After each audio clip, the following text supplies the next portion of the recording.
तो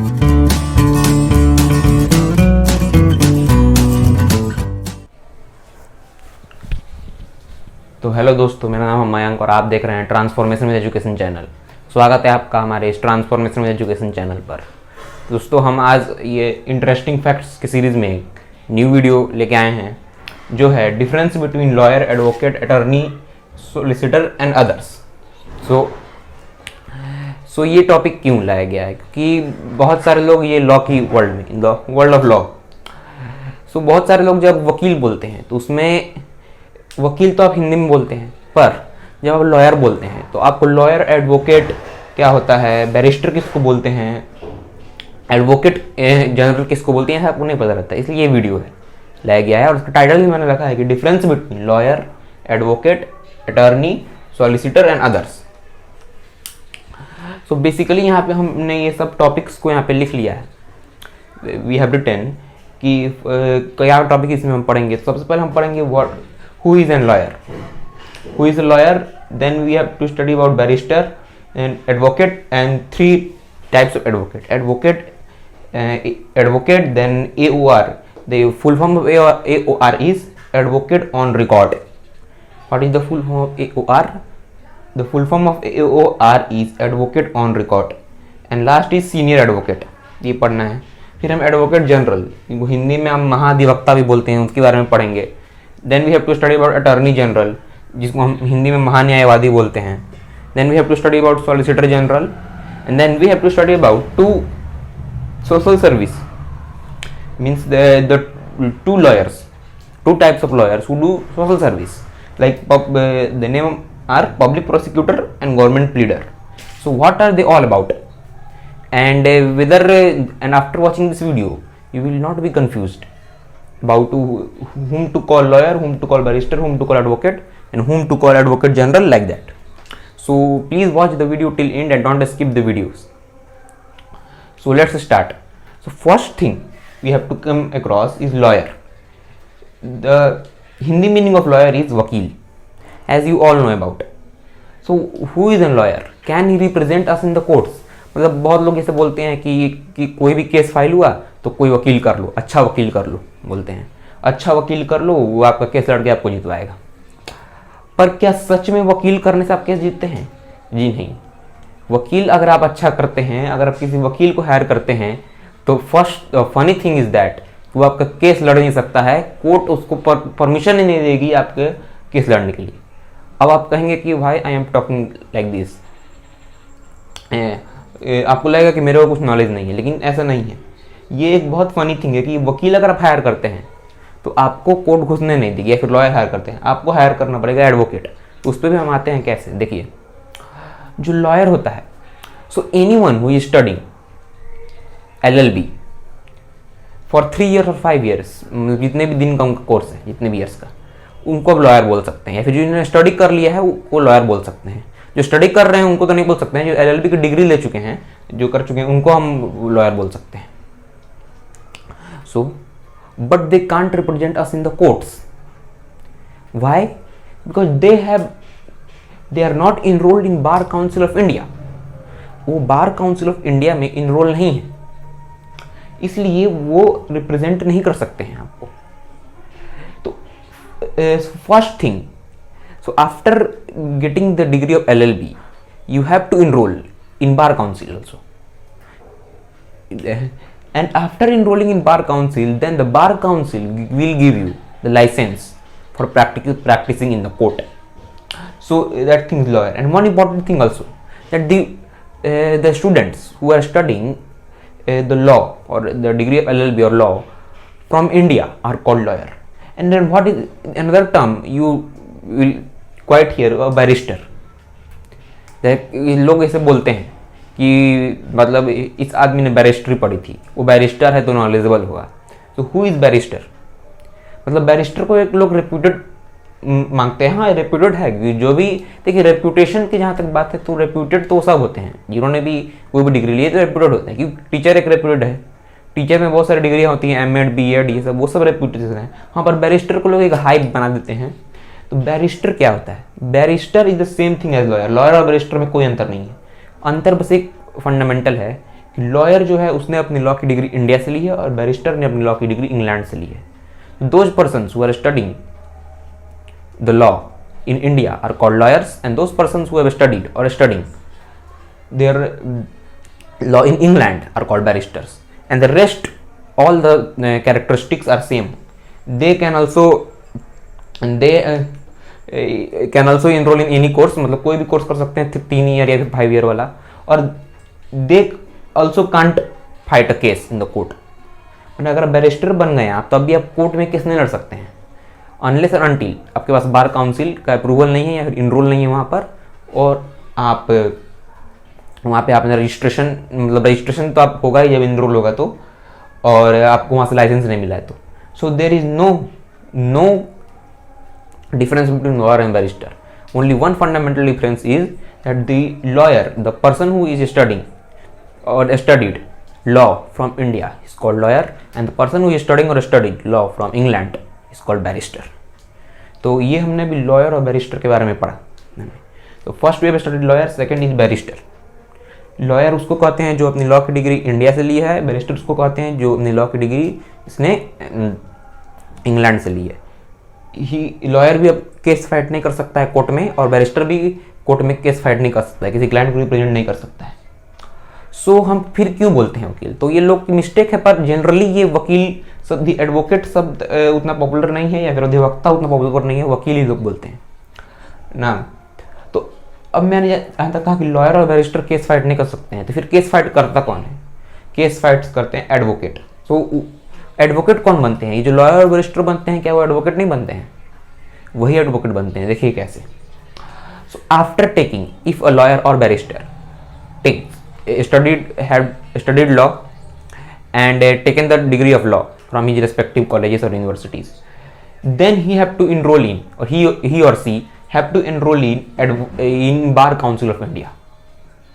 So how you get enrolled? तो कैसे इनरोल करेंगे? आप सोच रहे होंगे कि जाएंगे वहाँ पे अपना नाम लिखवा देंगे, तो ऐसा नहीं होता है.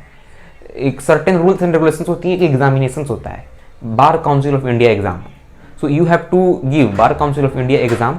एडवोकेट बनने की क्या क्राइटेरिया है? आपको you have to give Bar Council of India examination, and after that you pass that examination you will get enrolled in Bar Council of India, and the Bar Council of India will give you a licence that allows you to practice in the court. So then you will be able to represent any client in the court, and then you will be promoted to from lawyer to advocate or from barrister to advocate, and then you will not be called lawyer, you will call advocate, and the meaning of advocate in Hindi is adhivakta. You have heard that word quite often. तो ये है advocate. तो advocate बनने के लिए क्या चाहिए? आपको बार काउंसिल ऑफ इंडिया के, पहले तो आपको लॉ की डिग्री चाहिए, तो आप लॉयर बनेंगे और या बैरिस्टर बनेंगे, फिर वहाँ से आपको बार काउंसिल ऑफ इंडिया का एग्जाम देना होगा. तब आप बार, अगर आप पास करते हैं तो बार काउंसिल ऑफ इंडिया में आप इनरोल होंगे, और इनरोल होने के बाद तब आप बनेंगे एडवोकेट, और तब आपको लाइसेंस मिलेगा. अब एडवोकेट भी 3 टाइप के यहाँ पे होते हैं. एडवोकेट एक तो सिंपल एडवोकेट, जिसका मिनिमम रिक्वायरमेंट है एडवोकेट बनने के लिए कि आपको बार काउंसिल ऑफ इंडिया एग्जामिनेशन पास करना होगा, ये सिंपल हो गया. एक होता है EOR, एडवोकेट ऑन रिकॉर्ड, और एक होता है सीनियर एडवोकेट. तो फर्स्ट हम सीनियर एडवोकेट के बारे में पढ़ते हैं क्योंकि इससे रिलेटेड है डायरेक्ट, उसके बाद हम AOR के बारे में पढ़ेंगे. सीनियर एडवोकेट किसको बोलते हैं? तो इन्हीं एडवोकेट को प्रमोट कर दिया जाता है सीनियर एडवोकेट में. आपने यूनिवर्सिटीज़ में भी देखा होगा प्रोफेसर कैसे होते हैं. प्रोफेसर्स होते हैं एसोसिएट प्रोफेसर्स, असिस्टेंट प्रोफेसर्स, या फिर रेलवे में आपने देखा होगा स्टेशन मास्टर होते हैं, असिस्टेंट स्टेशन मास्टर होते हैं. उसी तरह यहाँ पे भी एडवोकेट और सीनियर एडवोकेट. सीनियर एडवोकेट किसको कहते हैं? उन्हीं में से जिनकी एज ग्रुप ज़्यादा होती है और जो ज़्यादा एक्सपीरियंस होते हैं, या फिर उनका परफॉर्मेंस अच्छा होता है, तो उनको सीनियर एडवोकेट बनाया जाता है. अच्छा, सीनियर एडवोकेट कोई अपने आप बन जाता है क्या? मीन दैट क्या सीनियर एडवोकेट बनने के लिए कोई आया, आपने से डिसाइड कर लिया कि हाँ अब मैं अच्छा वकील हूँ, अब मैं खुद से सीनियर एडवोकेट बन गया? ऐसा नहीं होता है. ये डिसाइड कौन करता है? सो द अवार्ड और the level of senior advocate is designated by the high court and supreme court, designate करती है वो. इसकी एलिजिबिलिटी क्या होती है सीनियर एडवोकेट बनने की? So there are 2 eligibilities. First, the person who is getting the level of senior advocate must have completed 45 years of age, मतलब अपने एज का 45 ईयर्स कंप्लीट करना चाहिए, और he or she have experience of 20 years of practicing in court, मतलब 20 साल का experience होना चाहिए कोर्ट में प्रैक्टिस करने का, और 45 साल पूरा कर लेना चाहिए, 45 ईयर्स ऑफ एज। सो इस एलिजिबिलिटी क्राइटेरिया का मतलब क्या हुआ, इस क्राइटेरिया का मतलब ये हुआ कि आप अगर आपको 45 ईयर्स पे ही चाहिए, मिनिमम चाहिए, तो आपको 25 ईयर्स से ही आपको शुरू करना पड़ेगा। You have to start from the age of 25 practising. 20 years का मार्जिन है तो आप 45 तक कहते हैं आपका 20 ईयर्स पूरा हो जाएगा। और उस समय तक अगर आपका परफॉर्मेंस अच्छा रहा, क्योंकि आपका नंबर ऑफ केसेस फाइटेड, मतलब कितना आपने केस फाइट किया है, नंबर ऑफ केसेस फॉट, और उसमें से कितने आपने जीते हैं, कितने आपने हारे हैं, उस हिसाब से भी होता है ये। पर 45 ईयर्स के बाद ही होता है, और 20 साल का एक्सपीरियंस होना चाहिए। तो इस हिसाब से आपको 25 ईयर्स से ही अगर आप प्रैक्टिस करना शुरू करते हैं, तब जाके आपको एकदम लेटेस्ट में मिलेगा, एकदम मिनिमम क्राइटेरिया पे। तो लोग तो फिर 60-60 साल से भी बनते हैं, कितने भी बूढ़े बूढ़े वहाँ पे वकील भी हैं। एग्जाम्पल आप ले सकते हैं, वहाँ पे कपिल सिब्बल जो कांग्रेस के में भी हैं, वो हैं। तो ये सब और भी बहुत बड़े बड़े वकील थे, राजीव धवन, ये सब हैं तो सुप्रीम कोर्ट में। तो ये था सीनियर एडवोकेट के बारे में। और हम बात करते हैं what is an AOR। AOR क्या है? Advocate on record. Advocate on record is he has the right, or he or she has the right to file a wakalatnama in Supreme Court. File a wakalatnama, a petition, an affidavit, a plea, anything in Supreme Court. मतलब AOR की power सबसे ज़्यादा होती है। AOR direct supreme Court में से, क्योंकि every court has its own rules and regulations. Patna high court का कुछ अलग रूल होगा, झारखंड ब्रांच, वहाँ पे जो झारखंड के हाई कोर्ट है वहाँ का एक अलग रूल रेगुलेशन होगा। यूपी में जो है उसका अलग रूल रेगुलेशन होगा, लेकिन सब में लगभग फंडामेंटली सेम होता है, थोड़ा मोड़ा अलग होता है। सुप्रीम कोर्ट का अलग अपना रूल एंड रेगुलेशन है, वहाँ पे AOR होते हैं। AOR means advocate on record. So अगर आपको कोई भी केस फाइल करना है सुप्रीम कोर्ट में, तो आपको अब अपना खुद का वकील नहीं ले जा सकते हैं, आपको वहाँ पे जाके AOR से मिलना होगा, AOR को बोलना होगा, तो AOR आपकी तरफ से केस फाइल करेगा। अच्छा, तब आप सोचेंगे कि भाई ये ऐसा क्यों, मेरे पास खुद का मान लीजिए एक अच्छा वकील है और मेरे को AOR पे भरोसा नहीं है। मान लीजिए कि AOR मेरा क्या अच्छा से लड़ेगा, मेरे को इस वकील पे भरोसा है, तो मेरा ये वकील केस क्यों नहीं लड़ सकता है, जबकि उसके पास लाइसेंस भी है, तब भी क्यों नहीं लड़ सकता है भाई? AOR क्यों? ये तो डिस्क्रिमिनेशन हुआ, एक्सक्यूज मी, ये तो डिस्क्रिमिनेशन हुआ। So it is not a discrimination. यहाँ पे आपको आपकी कोई भी लॉयर को या फिर किसी भी लॉयर्स को आर्ग्यू या फिर केस को ड्राफ्ट करने से नहीं रोका जा रहा है। They are the work of AOR is only to file the case. तो सुप्रीम कोर्ट में अगर आप जाएंगे, सुप्रीम कोर्ट में केस फाइल करने का जो राइट है AOR को ही है, और कोई नहीं कर सकता है। मतलब जो AOR रजिस्टर्ड है अंडर सुप्रीम कोर्ट। लेकिन अब case, once the case is filed, then you can choose your lawyer, and that lawyer will draft the case, will fight the case, will argue from your side. But the filing of case, the right of filing of case resides in the AOR. Why this rule is framed? Because the AOR knows the rules and functions of Supreme Court, and if some lawyer, some mischievous lawyer, say, who wants to waste the time of Supreme Court by filing a मतलब एकदम खराब case file करके या फिर बेकार case file करके जिसका कोई मीनिंग नहीं है, तो AOR कैन स्टॉप। तो AOR काम होता है सिर्फ केस फाइल करना, उसको ड्राफ्ट करने का काम, आर्ग्यू करने का काम आपका लॉयर जो आप डिसाइड कर सकते हैं वो करेगा। तो क्योंकि ही नोज, तो AOR इंपॉर्टेंट जॉब हुई। अब इसका डिसीजन कैसे होता है, कौन AOR बनेगा, रजिस्ट्रेशन, इसमें भी तो ऐसा थोड़ा है कि जाके सुप्रीम कोर्ट में कोई भी इनरोल कर लेगा। सो AOR का एक एग्जाम होता है अंडर सुप्रीम कोर्ट, पर उसके लिए एलिजिबिलिटी होती है। AOR एग्जाम देने की एलिजिबिलिटी क्या होती है? AOR एग्जाम देने की एलिजिबिलिटी होती है कि उसमें एलिजिबिलिटी होती है कि आपके पास 5 साल का एक्सपीरियंस होना चाहिए। उस 5 साल को 2 भाग में बांटा गया है। 4 years of experience in any court, मतलब वो AOR जो वकील है उसको किसी भी हाई कोर्ट या फिर सुप्रीम कोर्ट में 4 साल का एक्सपीरियंस होना चाहिए प्रैक्टिस का। और 1 साल का जो है इंपॉर्टेंट, 1 साल, लास्ट के 1 साल में वो सुप्रीम कोर्ट के किसी भी AOR के अंदर काम करना चाहिए, मतलब AOR का एक असिस्टेंट बनकर। जैसे कि मान लीजिए मैं एक सीनियर AOR हूँ और मेरा कोई जूनियर AOR आया, उसको AOR बनना है, तो उसको क्या करना होगा? सबसे पहले तो 4 साल तक किसी भी हाई कोर्ट सुप्रीम कोर्ट में प्रैक्टिस करेगा, फिर 1 साल आएगा मेरे पास और बोलेगा कि मेरे को AOR बनना है, आप मेरे को अंडर रखिए सर्टिफिकेट देने के लिए कि ये मेरे अंडर काम किया है, इसका काम अच्छा है। मैं उसको अपने अंडर रख लूँगा, तो उसके बाद वो 1 साल मेरे अंडर प्रैक्टिस करेगा, देखेगा मेरे से कुछ सीखेगा, he will learn from me for example. उसके बाद तब उसको AOR बन जाएगा। उसके बाद वो अगर AOR एग्जाम देने के लिए एलिजिबल हो तो वो AOR बन जाएगा। तो यही है AOR एग्जाम की मिनिमम एलिजिबिलिटी क्राइटेरिया। अब हम बात करते हैं यहाँ पर कि तो ये हमने बात किया लॉयर, बैरिस्टर, एडवोकेट के बारे में। तो आप इन तीनों का अंदर समझ में आ गया होगा कि लॉयर किसको बोलते हैं, बैरिस्टर किसको बोलते हैं और एडवोकेट किसको बोलते हैं। अब हम बात करते हैं एडवोकेट जनरल की, attorney general, solicitor general, public prosecutor और गवर्नमेंट प्लीडर की। इसमें भी ज़्यादा अंतर नहीं है। बात करते हैं एडवोकेट जनरल की, इसको हम बोलते हैं महाधिवक्ता। जैसे कि सबको वकील की जरूरत पड़ती है, सरकार को भी वकील की जरूरत पड़ती है, even government needs lawyers. But if अगर सरकार को कोर्ट में जवाब देना होगा कि you know that in India judiciary can ask question or can order government to do something, that's the beauty of the Indian democracy. So तो जब कोर्ट उसको फटकार सकती है सरकार को, तो सरकार अपना रिप्रेजेंटेशन भी रखेगी कोर्ट में। तो कौन रखता है? सरकार किसी को भी चुन लेगी क्या? कोई भी प्राइवेट वकील को, जैसे हम जाते हैं कोर्ट में किसी को भी फीस दे के ले लेते हैं? नहीं, सरकार का एक अपना खुद का सरकारी वकील होता है, गवर्नमेंट लॉयर, जिसको हम बोलते हैं advocate general.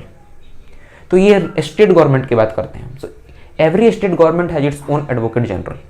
And advocate general को कौन चूज करता है? तो advocate general is chosen by the governor of that state. The governor of उस जो राज्य का राज्यपाल है वो इसको चुनेगा और इसको बोलते हैं महाधिवक्ता। The advocate general will represent the state government in courts. The first work of advocate general. The second work of advocate general is he acts as a legal advisor to the state government. So he advises the state government on any legal matters। मतलब या अगर state government कोई policy बना रही है, उसमें कोई legal road block आएगा, तो ये एडवोकेट जनरल का काम है कि सरकार को ये बताना और उसका सोल्यूशन भी बताना, क्या कर सकते हैं। जैसे कि आपने देखा होगा ये आर्टिकल 370 जो एबोलिश हुआ जम्मू कश्मीर के, तो उसमें कुछ लीगल रोड ब्लॉक्स थे कॉन्स्टिट्यूशन में, तो गवर्नमेंट ने उसे दूर किया वो अमेंडमेंट लाके। तो ये सब ये ऐसे नहीं हुआ होगा, बहुत सारे लॉयर्स का है। वो तो खैर कॉम्प्लिकेटेड प्रोसेस, कॉम्प्लिकेटेड एक इशू था, उसमें बहुत सारे लॉयर्स का मतलब दिमाग लगा होगा, पर मेन उसमें अटॉर्नी जनरल का दिमाग लगा होगा। अटॉर्नी जनरल का क्यों दिमाग लगा होगा, एडवोकेट जनरल का क्यों नहीं लगा होगा, अभी हम बताएंगे आपको। तो advocate general will represent state government in courts and he will act as he or she will act as an legal adviser to the state government. तो ये है एडवोकेट जनरल का काम। सो इसी को बोलते हैं, क्योंकि ये स्टेट गवर्नमेंट को रिप्रेजेंट करता है, so he is the first legal officer of the state, of that state he is the first legal officer of that state। Advocate general को बोलते हैं। अब बात करते हैं अटॉर्नी जनरल की। अब बताइए, जुडिशियरी के पास पावर है स्टेट गवर्नमेंट को फटकार लगाने की। So judiciary has also the power to scold or to order central government to do something, and that's also the beauty of Indian democracy. So attorney general की बात करते हैं, वो है महान्यायवादी। महान्यायवादी उसको बोलते हैं हिंदी में। अटॉर्नी जनरल का काम सेम है, बस ये सिर्फ सेंट्रल गवर्नमेंट को रिप्रेजेंट करता है। Attorney general represents central government of India he in courts and he also acts as an legal adviser to the central government of India. So attorney general का work ये है। सो अब यहाँ पे बात करें, अगर एडवोकेट जनरल अपने स्टेट में है तो वो first legal officer of the state है। तो अटॉर्नी जनरल क्या है? ही is the first legal officer of the nation, of the country. तो ये अटॉर्नी जनरल की बात हो गई। अटॉर्नी जनरल और एडवोकेट जनरल का अंतर आपको समझ में आया ना? Who is advocate general? Advocate general is an first legal officer of the state. He advises the state government on any legal matters and represents the state government in courts. Advocate general का काम है। Every state has its own advocate general. Attorney general क्या होता है? Attorney general पूरे India में एक होता है, वो सेंट्रल गवर्नमेंट को रिप्रेजेंट करता है। He represent central government of, he or she represent central government of India और he acts as a legal advisor to the central government or any legal roadblocks। इसको हम हिंदी में बोलते हैं महान्यायवादी। अब बात करते हैं हम सॉलिसिटर जनरल के बारे में। सॉलिसिटर जनरल क्या होता है? तो सॉलिसिटर जनरल कुछ नहीं है, अटॉर्नी जनरल का ही मदद करता है ये। सो अटॉर्नी जनरल को क्या बोलते हैं? First legal officer of the nation. Solicitor general का काम होता है to help attorney general in its functions and works, मतलब उसको हेल्प करने का काम होता है इनका। सो ये उसका एक असिस्टेंट टाइप में आप बोल सकते हैं, ऐसा असिस्टेंट है। लेकिन सोलिसिटर जनरल का भी एक अपना रेपुटेशन होता है। If he is the first legal officer of the nation, attorney general से he is the second legal officer of the nation, he can also give advice to the state government, to the central government, if he is attorney general is not present, and even after, if a government want to seek his advice, solicitor general, he can also give advice. He acts as a second legal officer of the nation, and he is the first nation. अब हम दो और last बात करेंगे यहाँ पर social service के बारे में। पब्लिक प्रोसिक्यूटर और गवर्नमेंट प्लीडर क्या होता है? तो पब्लिक प्रोसिक्यूटर और गवर्नमेंट प्लीडर होता है एक सोशल सर्विस है। सोशल सर्विस ये समाज सेवा। आप देखा होगा कि every time if a crime is committed, so it is regarded as the crime committed against the whole society. हमारा सिस्टम ऐसा है कि अगर किसी भी इंडिविजुअल के पक्ष के खिलाफ कोई क्राइम होता है, कोई क्राइम करता है, तो वो पूरे सोसाइटी के खिलाफ क्राइम माना जाता है और उसका केस स्टेट लड़ता है। जैसे कि आपने निर्भया केस में भी देखा होगा कि जो आरोपी थे निर्भया गैंगरेप केस में, उसमें उस केस का नाम क्या था? State versus, not state versus, मतलब वो था, वो जो अपराधी के नाम थे, जो अक्यूज्ड थे वहाँ पर, जो वहाँ पर दोषी थे, versus NCT of Delhi case नाम था वो। तो क्यों रहता है ऐसा? क्योंकि जो वहाँ पे जो भी वहाँ पे हुआ क्राइम निर्भया के साथ, तो वो क्राइम पूरे सोसाइटी के खिलाफ माना गया और इसलिए स्टेट उसको रिप्रेजेंट करता है। तो और स्टेट जब रिप्रेजेंट करता है उसको, तो स्टेट अपने लॉयर्स रखता है। इसको हम पब्लिक प्रोसिक्यूटर और गवर्नमेंट प्लीडर बोलते हैं, इन दोनों को। और ये स्टेट का केस लड़ते हैं, मतलब जो विक्टिम की तरफ से ये दोनों केस लड़ते हैं। इन शॉर्ट, ऐसा नहीं है कि विक्टिम उनसे बोलता है या फीस देता है, नहीं, ये विक्टिम की तरफ से लड़ते हैं, ऐसा सिस्टम है हमारा। अब ये दो क्यों हैं? तो आप जानते हैं दो टाइप के केसेस होते हैं, क्रिमिनल केस, एक सिविल केस। क्रिमिनल केस में आपराधिक मामले आते हैं, जैसे कि मर्डर हो गया, रेप केसेस हो गए, ये सब हो गए। और सिविल मामले में क्या आते हैं? जो घर का जो झगड़ा होता है, वो पड़ोसियों में झगड़ा होता है, वो किराएदार और मकान मालिक का, टेनेंट और लैंड होल्डर का, जो हाउस होल्डर का जो झगड़ा आते हैं, वो सब आते हैं। तो उसमें जो विक्टिम होता है उसको रिप्रेजेंट कौन करता है? Government pleaders in civil cases. मैं यहाँ पे लिख देता हूँ, सिविल और ये क्रिमिनल केसेस में ये दोनों रिप्रेजेंट करते हैं। तो ये एक प्रकार की सोशल सर्विस है जो हमारे सिस्टम, हमारे कॉन्स्टिट्यूशन देती है उस विक्टिम को समाज सेवा के तौर पे। और जो ये बनते हैं पब्लिक प्रोसिक्यूटर और गवर्नमेंट प्लीडर, वो सोशल सर्विस करते हैं, इसलिए यहाँ पे मैंने सोशल सर्विस लिखा है, समाज सेवा। तो अगर कोई भी क्राइम होता है, सपोज कोई किसी आदमी ने किसी के खिलाफ क्राइम किया, सपोज कर लीजिए मेरे ही खिलाफ कोई क्राइम होता है, तो मेरा जो I am the victim and the dead man is accused who has committed crime against me, so the crime against me is considered as the crime against the state, and my case, if I will decide to file a case, my case will be fought by the state government, and the state government will provide the lawyer. If my case is civil, then government pleader will fight my case, and if my case is criminal, then public prosecutor will fight my case. तो criminal cases में public prosecutor और civil cases में government pleader case file करेंगे। तो यही इसका पूरा summary है। तो इस वीडियो में आपको करता हूँ कि आपको समझ में आया होगा, और ये वीडियो अगर आपको समझ में नहीं आया तो आप इसमें मतलब जो भी पार्ट समझ में नहीं आया, आगे समझ में तो आया ही होगा आपको। जो भी पार्ट इसका समझ में नहीं आया तो आप कमेंट बॉक्स में लिख सकते हैं, उसको मैं फिर से आपको बता सकता हूँ या फिर कमेंट करके आपको बता सकता हूँ। और पूरा आपको समझ में आ गया होगा कि अब आप कंफ्यूज नहीं होंगे कि किसको लॉयर बोले, किसको एडवोकेट बोले, किसको बैरिस्टर बोले। अब एक क्विक रिकैप अगर लेना चाहें तो हम ले सकते हैं। क्विक रिकैप होगा कि लॉयर किसको बोलते हैं? जिसने लॉ की पढ़ाई की है पर अभी इनरोल नहीं हुआ है बार काउंसिल में, तो ये आपका केस फाइट नहीं कर सकता है। बैरिस्टर वही होता है, और इंडिया से इसने पढ़ा है तो लॉयर बोलेंगे। सेम थिंग होता है अगर बैरिस्टर, सिर्फ अगर अंतर ये होता है कि इसने इंग्लैंड से पढ़ाई की है। एडवोकेट को बोलते हैं अधिवक्ता, ये इसने लॉ की पढ़ाई करने के साथ साथ बार काउंसिल में भी इनरोल कर लिया है, बार काउंसिल ऑफ इंडिया का एग्जाम पास करके, तो इसको बोलेंगे अधिवक्ता। और ये आपका केस फाइट कर सकता है, आपका केस फाइट कर सकता है। एडवोकेट में 3 टाइप के होते हैं, advocate, AOR, senior advocate. Advocate का तो मैंने आपको बता ही दिया, सीनियर एडवोकेट मतलब सुप्रीम कोर्ट और हाई कोर्ट डेजिग्नेट करती है इनके परफॉर्मेंस के आधार पर। इनका क्राइटेरिया क्या होगा, 45 ईयर्स ऑफ एज और उसका 20 years of experience in practicing. AOR मतलब advocate on record, they can file वकालतनामा इन सुप्रीम कोर्ट, कोई भी पटिशन कोई भी एफिडेविट फाइल कर सकता है AOR। हाँ, उस केस को फाइल करने के बाद आपका अपना वकील उसको लड़ सकता है, कैन आर्ग्यू फॉर यू। उसको बताते हैं एडवोकेट जनरल के बारे में। He is the lawyer of state government, he is the first legal officer of the state government state, and he represents state government in courts and give advice to the legal advice to state government. Attorney general पे आते हैं, same thing, he gives advice to the central government on any legal road blocks, और he represents central government in courts, and he is the first legal officer of the nation. Solicitor General, he helps Attorney General in its work, and he is the second legal officer of the nation.